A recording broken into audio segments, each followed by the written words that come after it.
Shalom! Hoje damos continuidade à nossa série de estudos Gente como a Gente e queremos ver sobre a vida de uma mulher que marcou a história, que na verdade podemos dizer que ela mudou a história. Deus, usando a vida dessa mulher, mudou a história da humanidade. Mas ela não aparece muito na Bíblia, ela aparece pouco. E aquilo que as Escrituras mostram sobre ela, na verdade revelam uma pessoa simples, uma pessoa aberta para Deus e que se deixou usar no momento certo, ou seja, entendeu a estação que ela estava vivendo, entendeu aquilo que Deus estava realizando no momento, ou seja, correspondeu com o Senhor. E no pouco que é mostrado da vida dessa mulher, tudo fez a diferença. Na verdade, o que faz a história dela não é o quanto ela aparece, mas os frutos que ela deixou. Nós vamos falar sobre a vida de Lídia. Lídia foi uma mulher extraordinária e o seu legado não aparece com muitas coisas escritas na Bíblia. E eu quero deixar logo de cara isso para você. O que faz a sua história não é o quanto falam de você, não é o quanto de recursos, de bens você tem, não é o quanto você viveu com muito conforto, com muita coisa à sua disposição. O que faz a diferença na sua vida é a quantidade de frutos que você deixa. Pode ser que num primeiro momento, apenas um. Abraão teve um fruto que ele deixou, Isaque. Foi o suficiente para Deus.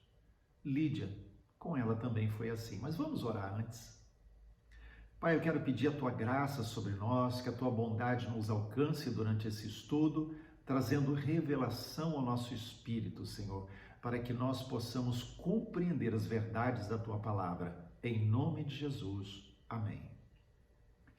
Então, como nós falamos, Lídia foi uma mulher extraordinária, não apareceu muito, e algumas coisas chamam a atenção a respeito dela. Mas, para a gente introduzir o assunto, eu gostaria de ler com vocês no livro de Atos, capítulo 16, do verso 11 até o verso 15, que dá um resumo. Aparece um pouquinho mais depois, mas esse é o texto em que aparece o resumo dos acontecimentos que envolvem a vida de Lídia.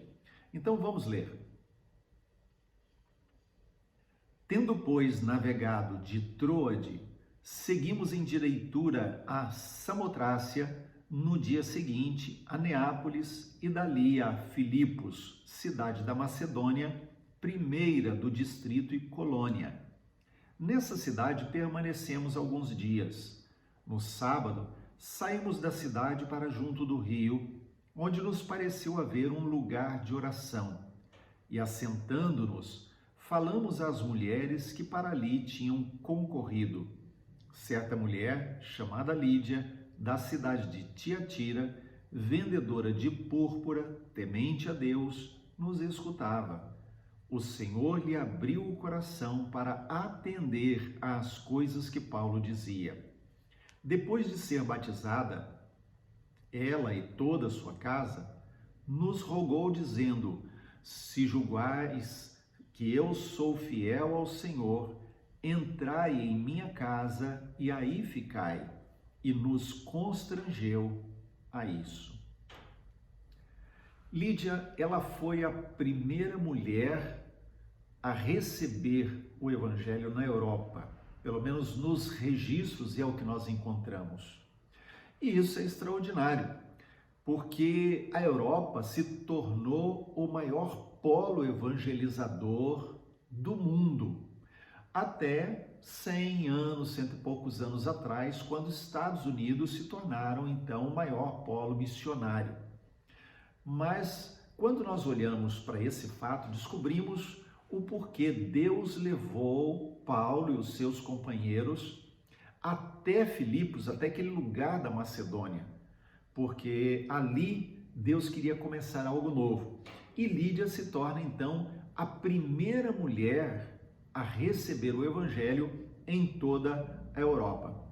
Paulo estava na sua segunda viagem missionária, no início dessa viagem, e ali ele está então buscando de Deus direção, ele vai passando pelos lugares e num determinado momento o Espírito Santo começa a incomodar Paulo, impede ele chegar em alguns lugares, e à noite então, quando ele está dormindo, Deus lhe dá um sonho, e lá no verso 9 do capítulo 16, Paulo vê um homem que aparece, nós sabemos que era o Senhor falando com ele, mas um homem que aparece naquele sonho e diz para ele assim: passa a Macedônia e ajuda-nos.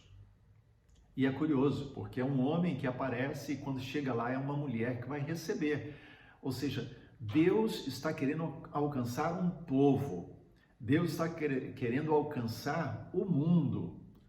E então ele usa isso para não gerar em Paulo também nenhum tipo de restrição.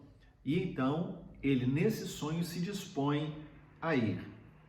Lídia não era uma mulher europeia, embora ela tenha sido a primeira mulher na Europa a receber o evangelho, ela não era nascida na Europa, né? Ela não era de Filipos, ela era de Tiatira. Quando a gente lê Apocalipse, a gente vê lá que uma das cartas é escrita a Tiatira.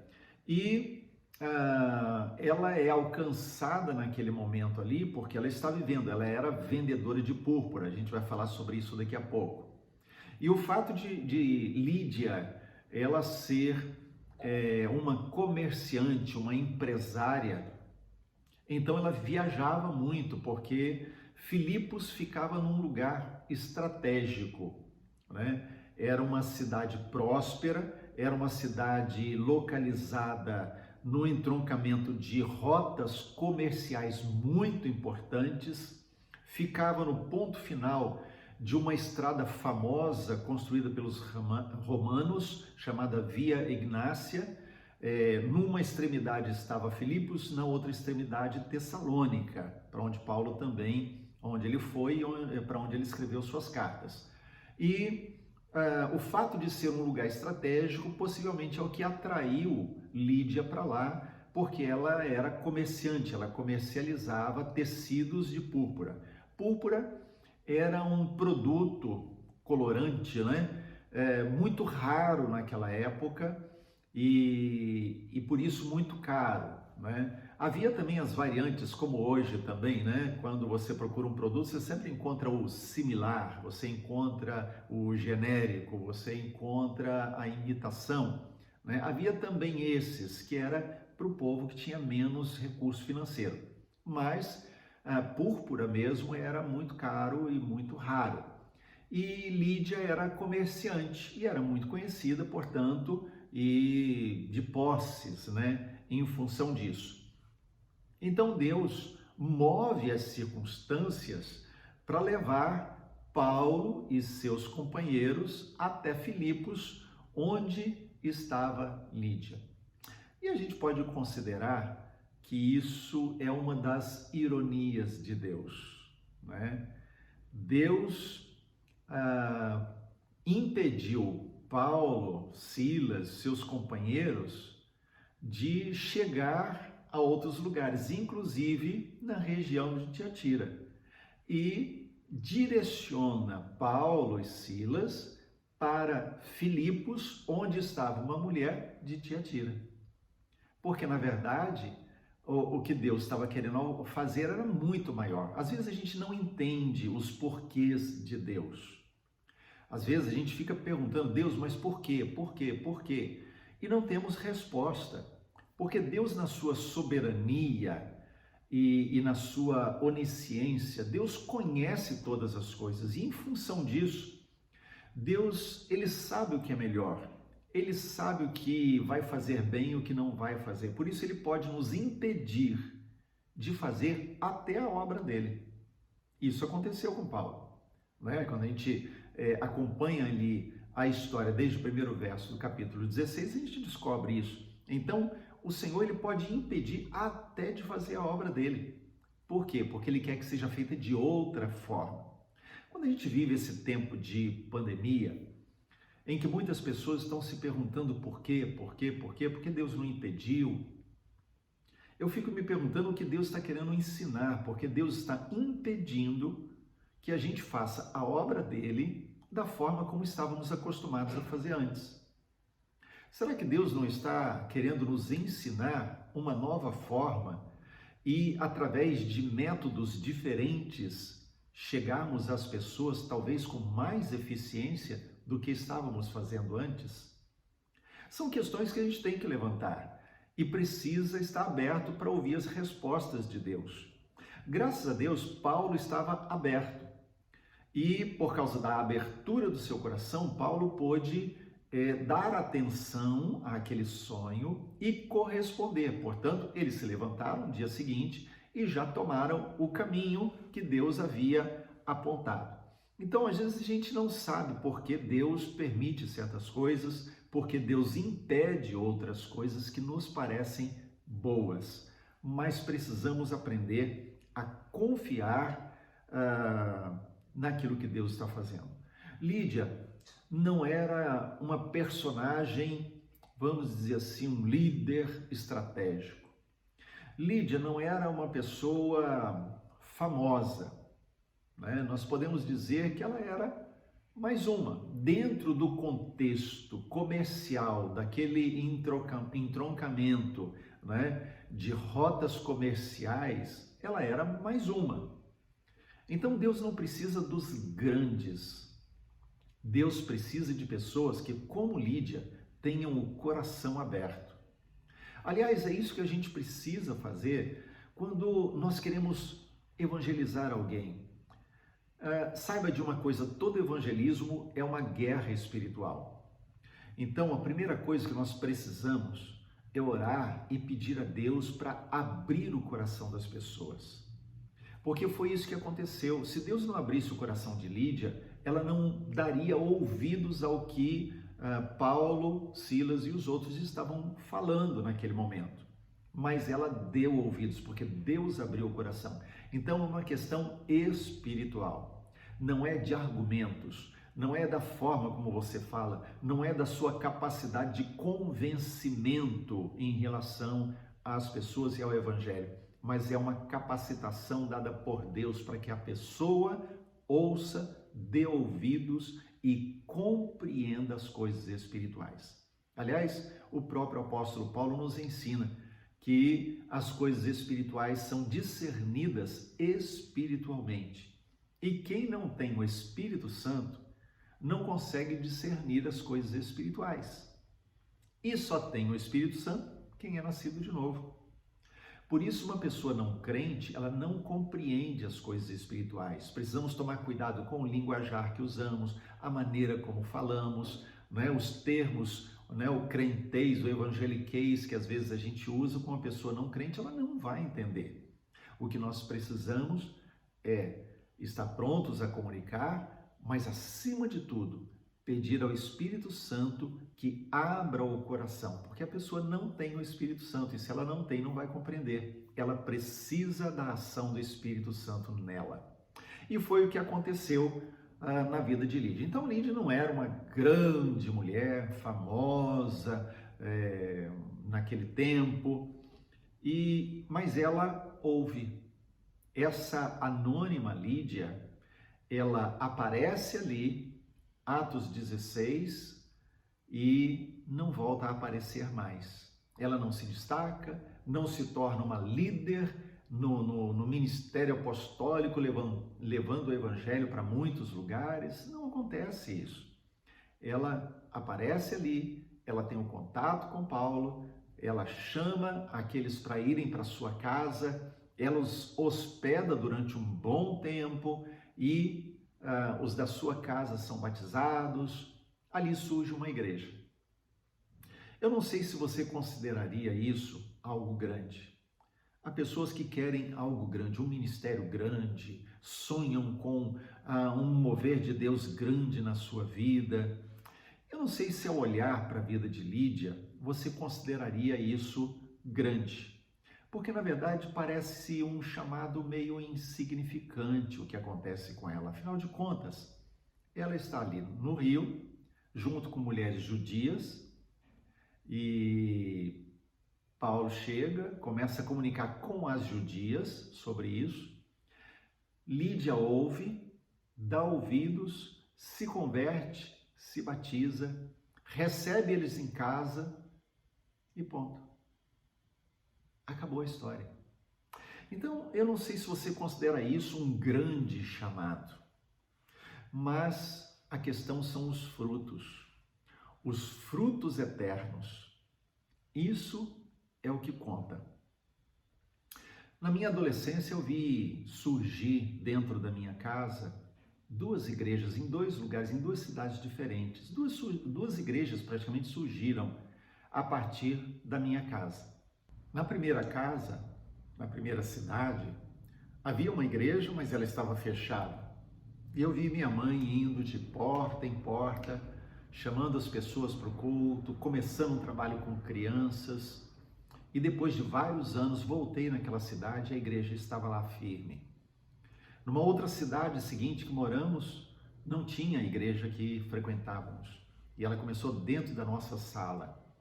E depois de um tempo, voltei àquela cidade e a igreja estava lá firme.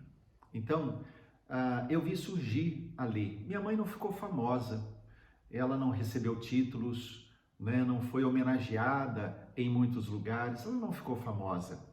Mas até hoje, as vidas salvas nessas duas igrejas, eu creio, são creditadas a ela também. Não só os que vieram depois, quem evangelizou, pastores que foram para lá, mas ela também recebe o crédito. Por quê? Porque ela plantou a semente lá. E mesmo não ficando famosa, mesmo não sendo aclamada depois, os frutos que ela permitiu que viessem depois dela, eles vão ficar para a eternidade.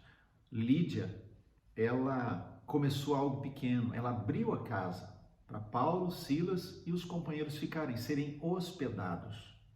Mas a partir disso, os frutos que foram decorrentes dessa atitude de Lídia permaneceram para a eternidade. Quando Paulo ele tem aquele sonho, ele faz uma viagem de 2, 3 dias, a maior parte de navio, cerca de 260 quilômetros mais ou menos até chegar em Filipos.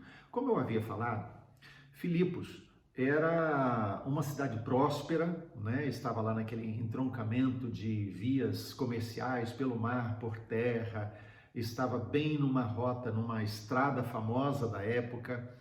Filipos era um lugar estratégico para missões. E nós podemos dizer que Deus tinha isso em mente. Quando Deus fechou as portas em alguns lugares para que Paulo fosse até Filipos e encontrasse Lídia, é porque Deus tinha isso já em mente. Ele sabia que Filipos era estratégico, né? Assim como Israel está numa posição estratégica, e no passado, na época de Jesus, era também uma rota comercial muito intensa, então era estratégico. Nós vemos também que ali Filipos, para essa missão de expansão do evangelho, era também estratégico. Então, quando Paulo chega em Filipos, o texto bíblico nos diz que ele procurou um lugar que ele entendeu era um lugar de oração. Se a gente lembrar das viagens missionárias de Paulo, sempre que ele chegava num lugar, ele procurava uma sinagoga. Porque a sinagoga era o lugar de oração e de leitura da Torá para os judeus. Aqueles que não estavam próximos ao templo, eles podiam fazer as suas reuniões nas sinagogas que estavam espalhadas pelo mundo praticamente, né? Em lugares onde havia judeus. Só que normalmente, para que uma sinagoga começasse a funcionar, havia uma prática, uma tradição judaica, e não se sabe exatamente qual a base para essa tradição, mas de forma que deveria ter no mínimo 10 homens acima da idade do Bar Mitzvah, que frequentassem para que uma sinagoga funcionasse. Mulheres poderiam ter um espaço de oração anexo à parte da sinagoga. Elas não participavam junto com os homens dentro da sinagoga, mas elas tinham um espaço ou anexo ou à parte, onde elas podiam também ter o seu lugar de oração. Como Filipos não tinha uma sinagoga, isso já evidencia que tinha poucos judeus na cidade. E Paulo não pode ir a uma sinagoga então, porque não havia sinagoga. Então ele procura um lugar que ele entende que era um lugar de oração. Ou seja, as mulheres judias estavam se reunindo junto a um rio, a um riachozinho que havia ali. E ali elas tinham um encontro onde elas podiam conversar, onde elas podiam orar, onde elas poderiam compartilhar o entendimento das questões da lei, do judaísmo, enfim. Mas ali havia também essa mulher que não era judia, que era Lídia, ela era de Tiatira.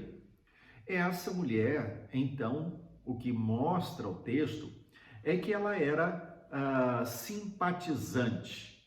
Ela era alguém que tinha um coração aberto, porque ela estava junto com as judias, junto ao rio, no lugar de oração. Então ela era alguém temente a Deus, né? E quando Paulo chega naquele lugar, ele e os seus amigos, já tinha um tempinho que ele tinha chegado na cidade, então Paulo, Silas e os seus companheiros começam a compartilhar com aquelas pessoas e aquelas mulheres a respeito de Jesus, o Messias. E Lídia está ali, ela está ouvindo. Só que o texto nos diz que o Senhor abriu o coração de Lídia. O Senhor abriu o coração dela.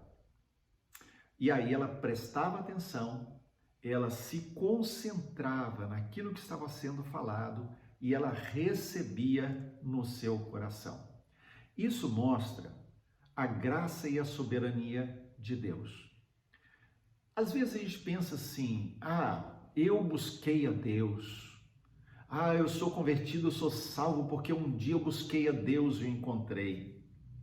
Ou às vezes a gente diz assim, eu tomei a decisão de crer. Aliás, tem até uma expressão, um evangeliquez distorcido, né, fora da Bíblia, que diz, eu aceitei Jesus. E nós não aceitamos coisa nenhuma, né? Ele que teve que nos aceitar, ele que tinha que olhar para nós com misericórdia e nos aceitar. Então, na verdade, a gente acaba colocando crédito no fato de que nós é que fizemos por merecer, quando na verdade é Deus quem nos atrai. Saiba de uma coisa, sempre que alguém busca Deus, é Deus quem primeiro começou a atrair. Então, tem uma expressão minha, né, que eu uso, talvez outros usem também, né, quando a gente precisa fazer algo meio complexo, é a ginástica que teve que fazer para realizar aquela tarefa complexa. Eu queria que você prestasse atenção na ginástica, entre aspas, por favor, na ginástica que Deus fez para levar o Evangelho na Europa. Lembre-se, a Europa foi estratégico.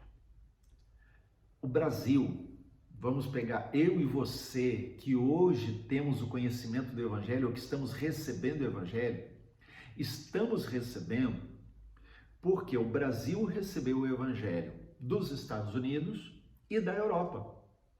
Então, a Europa, ela foi evangelizada, o Evangelho chegou lá e Lídia foi a primeira mulher a receber o Evangelho lá. Da Europa, o Evangelho foi para os Estados Unidos e dos Estados Unidos chegou ao Brasil. Então, eu e você podemos dizer que somos o fruto de Lídia, né? Com certeza outros foram usados em outros lugares também. Mas eu quero que você entenda a ginástica de Deus, a tarefa complexa aos nossos olhos que Deus teve que desenvolver para que alguém recebesse o Evangelho lá na Europa e o Evangelho fosse percorrendo o mundo e chegasse a você.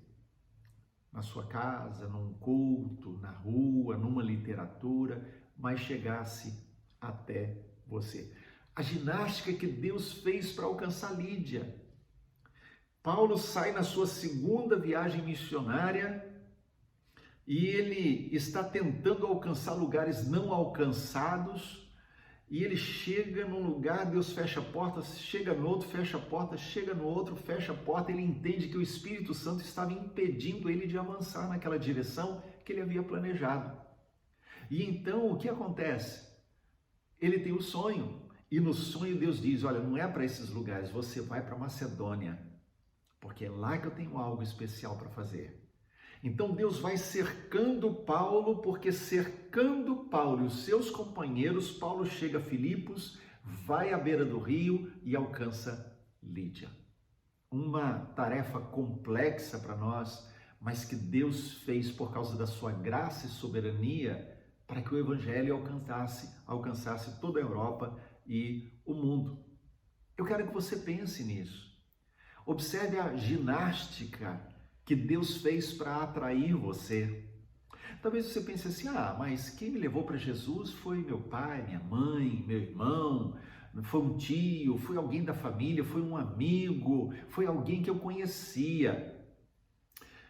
Mas eu quero dizer para você uma coisa: alguém que você nunca conheceu e nunca conhecerá foi o responsável por essa tarefa complexa de fazer o evangelho percorrer uma rota que Deus escolheu até chegar em você. Foi de pessoa para pessoa, de lugar para lugar, mas o evangelho foi avançando e pessoas desconhecidas que já se foram, que já estão na glória, tomaram para si o encargo de compartilhar o evangelho, e Deus fez com que isso fosse acontecendo daquela forma para chegar até você, até mim. Por quê? Porque Deus queria você. Deus queria você. Deus poderia permitir que as coisas acontecessem de forma diferente, mas aconteceu como aconteceu para que você fosse alcançado.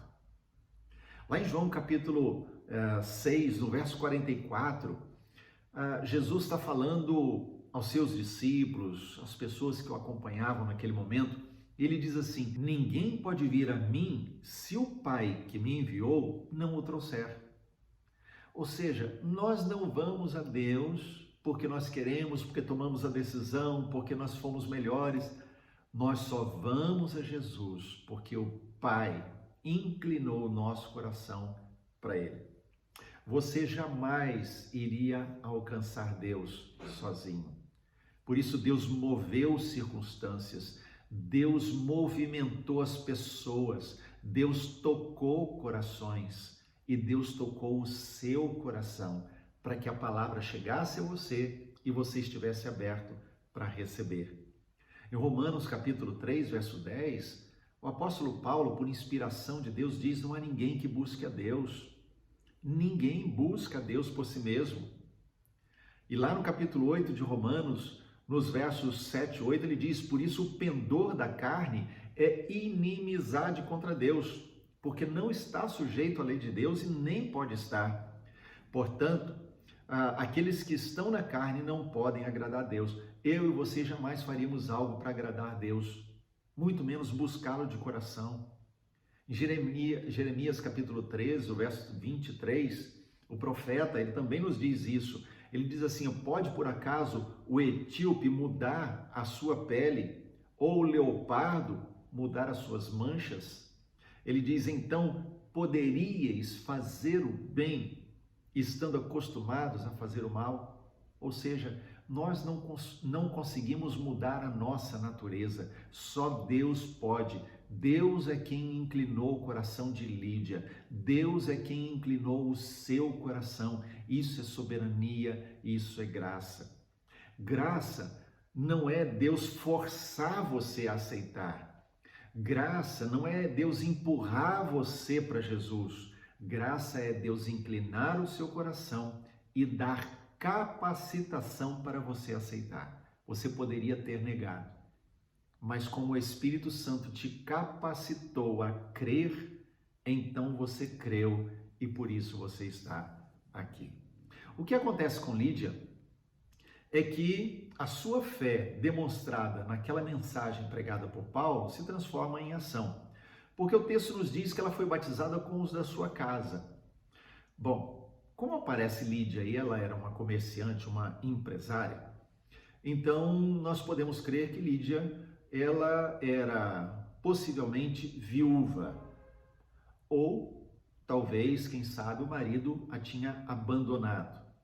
Mas ela era a que comandava a casa, ela é que era empresária, comandava as finanças, né? Então é ela que põe a casa à disposição de Paulo e Silas, enfim. Então vemos ali que ela toma a decisão por Jesus e ela é batizada junto com os da sua casa. Lembra do etíope quando Filipe, lá em Atos 8, ele está em Samaria, um verdadeiro avivamento acontecendo ali, e o Espírito Santo leva para o deserto, para uma estrada, e ali vai passando a carruagem do etíope, e ele está lendo a Escritura e não está entendendo. E Filipe chega até ele e começa a explicar as Escrituras falando de Jesus, o Messias. Até que chegam perto de um rio, um lago, alguma coisa assim, e ele pergunta: eis aqui a água que impede que eu seja batizado. E então ele é batizado ali por Filipe. A mesma coisa acontece com Lídia, né? Ela ouve, eles estão perto de um riacho, e então provavelmente o que Paulo faz é batizá-la naquela oportunidade, naquele mesmo lugar. E ela então constrange Paulo e Silas a entrarem na sua casa. Eu quero que você leve em consideração uma coisa. Lídia colocou a sua vida e o seu negócio em risco por causa do Evangelho. Essa é a seriedade do coração daquela mulher. Ela colocou a sua vida e o seu negócio em risco. Porque se a gente lembrar, a sequência dos acontecimentos de Atos 16 é que, como Paulo ficou hospedado na casa de Lídia, ele ficou vários tempos, né? Não sabemos quanto tempo, mas ele ficou uma temporada em Filipos. Uma jovem adivinhadora, ela começou então a andar junto a eles e falar: esses são servos do Deus Altíssimo e tal, só que era um espírito de adivinhação. E Paulo começa a ficar preocupado com aquilo, incomodado com aquela questão espiritual. Ele tem discernimento de espírito, ele percebe que o que está acontecendo não era de Deus, e ele então, pelo poder do Espírito Santo, em nome de Jesus, liberta aquela menina. E aquela moça fica livre e, consequentemente, ela traz prejuízo para aqueles que a exploravam pelo espírito de adivinhação, porque havia um verdadeiro comércio em torno daquilo que acontecia com ela. Então, por causa disso, há uma verdadeira revolta na cidade. As pessoas pegam Paulo, Silas, eles são açoitados e são presos. Veja, Lídia podia ter sofrido a mesma consequência, porque ela estava hospedando Paulo e Silas. Mas eles são açoitados e são presos.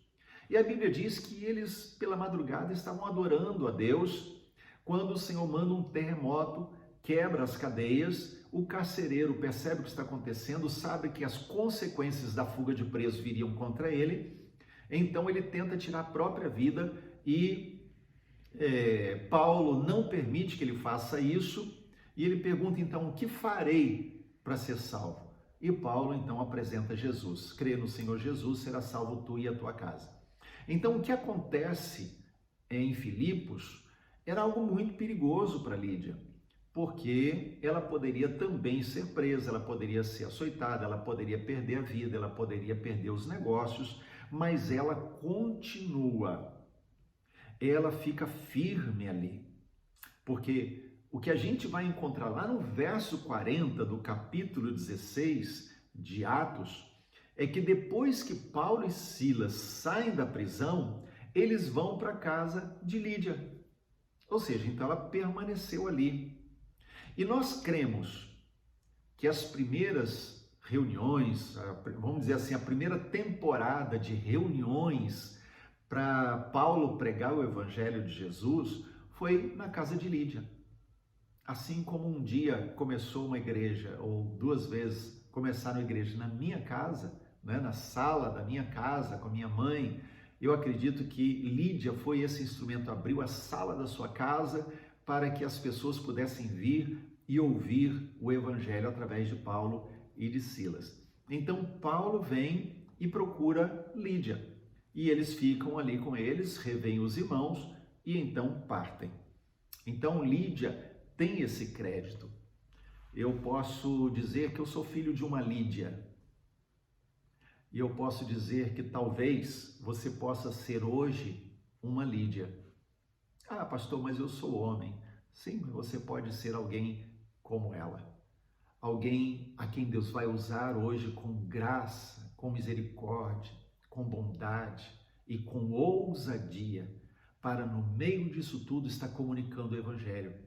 Talvez você tivesse ou tenha alimentado a expectativa de, mas Deus para me usar vai ser algo grande, num púlpito. Pode ser que seja apenas na sala da sua casa.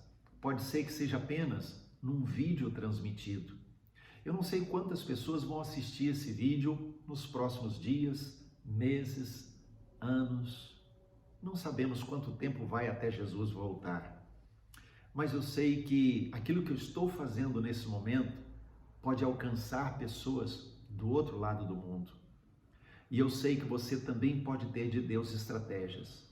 Pode ser que não apareça, pode ser que você não seja reconhecido, pode ser que você não seja alguém que vai ter fama, que as pessoas vão abordar na rua, cumprimentar na rua, saber o seu nome, mas pode ser sim que aquilo que você vai deixar, embora não apareça, não seja muito reconhecido, mas seja algo que fique para a eternidade, um legado na vida de pessoas. Deus fez uma ginástica, Deus usou uma estratégia complexa para chegar até você, e Ele chegou, e Ele inclinou o seu coração, e você teve o coração aberto. Agora, coloque-se à disposição dEle. Quem sabe o que Deus pode fazer? Pode ser grandes coisas, ou pode ser algo que não apareça muito, mas com certeza, o melhor lugar para mim e para você é o centro da vontade de Deus.